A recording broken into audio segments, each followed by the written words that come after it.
Hi hello எல்லோரும் எப்படி இருக்கீங்க? கண்டிப்பாக நல்லா இருப்பீங்கன்னு நம்புகிறோம். கொஞ்சம் ரொம்ப பிஸி, அதனால தான் கொஞ்சம் நாளாக வீடியோஸ் வந்து போட முடியல. ஒரு லாங் கேப் ஆகிடுச்சு, 1 மந்த் பக்கம் கேப் ஆகிடுச்சு. அதாவது வீடியோஸ் எல்லாம் எடுத்து வச்சுருக்கேன், எடிட்டிங்க்கு டைம் இல்லை. ஸோ இன்றைக்கி நம்ம வீடியோவில் என்ன பார்க்க போகிறோன்னா, ஒரு புது எக்ஸ்பீரியன்ஸ். ஆக்சுவலாக என்னென்னா, பத்மநாப சுவாமி கோயில் இருக்குல்ல ட்ரிவாண்ட்ரம், அதோட நிர்மாலயம் வந்து தொழ போயிட்டுருக்கோம். 3:30க்கு ஸ்டார்ட் ஆகும். ஸோ எங்களுக்கு இங்கேருந்து ஒரு 45 மினிட்ஸ் ட்ரைவ். ஒரு மணிக்கு அலாரம் வச்சு எழும்பி குளிச்சு ரெடியாகி அப்படியே ஒரு 2 o'clock கரெக்டாக ஷார்ப்பாக கிளம்பிட்டோம். ஸோ ஏர்லி மார்னிங்கில் மிட் நைட்டுங்கிறதுனால இது ரோட்ஸ் எல்லாம் ரொம்ப ஃப்ரீயாக இருக்குது. ஸோ எனக்குமே தெரியாது அங்கே எப்படி பார்க்கிங், எப்படி என்ன ப்ரொசீஜர்ஸு, எவ்வளோ டைம் ஆகும். 3:30க்கு தொடங்கிடும் அப்படின்னாங்க. ஸோ ரஷ் பண்ணி போயிட்டுருக்கோம். அப்படி ரொம்ப ரஷ் இல்லை, ஒரு மீடியமான கரெக்ட் டைமு கிளம்புனால ஒரு மீடியமான ரஷ்ஷில் போயிட்டுருக்கோம். ஸோ நம்ம பத்மநாப சுவாமி கோயிலுக்கு போயிட்டு அங்கே உள்ள விசேஷங்களும் அங்கே உள்ள எக்ஸ்பீரியன்ஸும் எப்படி இருக்குன்னு பார்ப்போம். வாங்க வீடியோக்குள்ளே போகலாம்.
நல்லபடியாக தரிசனம் வந்து முடிஞ்சிச்சு. செம்ம பசி. ஏன்னா காலைல எத்தனை மணிக்கு 1 மணிக்கு கிளம்புனோமா. ஸோ வெளியில் வந்தப்போ கொஞ்சம் ஒரு டீயும் 2 வர்க்கி வச்சுருந்தாங்க, பிஸ்கெட்டு. அதையும் வாங்கி குடிச்சிட்டு இருக்கோம். இனி 6:30க்கு வந்து ஒரு தரிசனம் இருக்குது, அதையும் கூட பார்க்கணும். ஆக்சுவலாக இன்றைக்கி வந்து ஒரு விஷயம் சொல்ல விட்டுட்டேன் இன்ட்ரோவில். நாங்கள் வந்து இன்றைக்கி காலையில் வந்துட்டு மத்தியானம் அன்னதானம் வரை இருந்துட்டு, அப்படியாவது அந்த கோயில் அப்படியே அந்த வைப் பண்ணி இருந்துட்டு அந்த ஒரு பக்தியோட அன்னதானம் முடிச்சுட்டு தான் வீட்டுக்கு போகிற மாதிரி ஐடியா. அதனால் இனி செகண்ட் தரிசனத்துக்கு வந்து இனி போகணும். ஸோ கோயிலோட ஆப்போசிட் சைடு, அதாவது அந்த அந்த பக்கம் கோயில் தெரியுது, அதோட ஆப்போசிட் சைடில் ஒரு குளத்து கரையில் தான் வந்து வண்டி பார்க் பண்ணியிருக்கோம். இந்த இடம் உங்களுக்கு பார்க்கிங்க்கு பெஸ்ட்டாக இருக்கும். அந்த ஒயிட்டாக ட்ரெயின் மாதிரி தெரியுதுல்ல, அந்த இடம் தான் வந்து கோயிலுக்கு போகிற ஈஸ்ட் நடை. ஸோ இந்த இடத்துல பார்க் பண்ணிங்கன்னா அது பக்கத்துலேயே உங்களுக்கு ஆரியபவனுங்கிற ஒரு வெஜ் ஹோட்டல் இருக்குது. ஸோ மார்னிங் வந்து நீங்கள் அங்கே சாப்பிட்டுக்கலாம். அப்புறம் இந்த கோயிலுக்குள்ளே போகிறதுக்கு முக்கியமான விஷயங்கள் நிறைய இருக்குது. அதாவது என்னன்னா, ஜென்ஸ் வந்து ஷர்ட் உள்ளே கொண்டு போடாது, கையிலையும் கொண்டு போடாது. ரிமோட் கீ, காரோட ரிமோட் கீ, அப்புறம் ஸ்மார்ட் வாட்ச்சு, அப்புறமா வந்து மொபைல் ஃபோன்ஸ், இது எதுவுமே அலௌடு இல்லை. நம்ம இது எல்லாத்தையுமே வந்து கீப் லாக்கர்னு ஒன்று இருக்குது, அங்கே வந்து வச்சுக்கலாம். ஆனால் அதுக்கு சார்ஜ் பண்ணுவாங்க. ஸோ ட்ரெஸ்ஸு, மொபைல் இதெல்லாம் காருக்குள்ளே வச்சு பூட்டிட்டு கீயை மட்டும் கொண்டு லாக்கரில் வச்சுருங்க.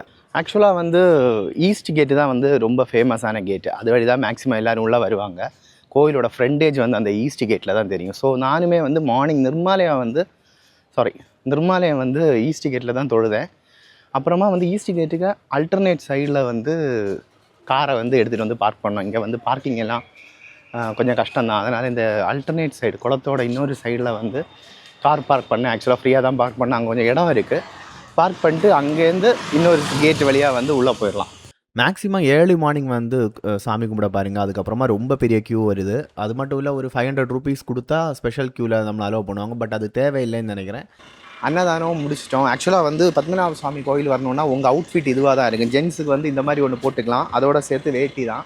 லேடிஸுக்கு சேலை. அப்படி இல்லைன்னா வந்து சுடிதார் போட்டு வந்தீங்கன்னா அது மேலே வந்து சேலை ட்ரெஸ் மாதிரி கட்டுற மாதிரி இருக்கும். இதுதான் அங்கே உள்ள அவுட்ஃபிட். இது வச்சு தான் உள்ளே விடுவாங்க. அன்னதானம் ரொம்ப சூப்பராக இருந்துச்சு. ஸோ கிட்டத்தட்ட மணி வந்து 12:10 ஆகுது. முடிச்சுட்டு இனி வீட்டுக்கு தான் கிளம்புறோம். ஒரு 3 மணிக்கு வந்தோம், 12 மணி வரை. கிட்டத்தட்ட ஒரு 8-9 மணிக்கு வந்து கோயிலில் இருந்திருக்கோம். ரொம்ப நல்லா இருந்துச்சு. செம வெயில் ஆக்சுவலாக ரொம்ப அதனால தான் கண்ணெல்லாம் திறக்க முடியல. ஸோ நீங்களும் வந்து இந்த மாதிரி ஒரு நாள் மார்னிங் வந்து இந்த மாதிரி இருந்து இந்த அன்னதானம் முடிச்சுட்டு வந்து போங்க. அன்னதானம் வந்து 11:30க்கு ஷார்ப்பாக ஸ்டார்ட் பண்ணி விடுறாங்க. பஃபே மாதிரி தான் போகுது. ஆக்சுவலாக சோறு, அப்புறமா வந்து பாயசம் வைக்கிறாங்க. இந்த கோயிலில் வச்ச பால் பாயசம் ரொம்ப நல்லா இருந்துச்சு. நீங்களும் இந்த மாதிரி ஒரு சூப்பர் எக்ஸ்பீரியன்ஸ் வந்து முடிஞ்சால் ட்ரை பண்ணி பாருங்கள். அவ்வளோதான், நம்ம வீடியோ வந்து எண்டுக்கு வந்துருச்சு. ஸோ இந்த வீடியோ கண்டிப்பாக உங்களுக்கு பிடிச்சிருக்குன்னு நம்புகிறேன். அப்படி பிடிச்சிருந்துன்னா கண்டிப்பாக இந்த சேனலை சப்போர்ட் பண்ணிட்டு போங்க. நம்ம மற்றும் ஒரு நல்ல வீடியோவில் சந்திக்கலாம்.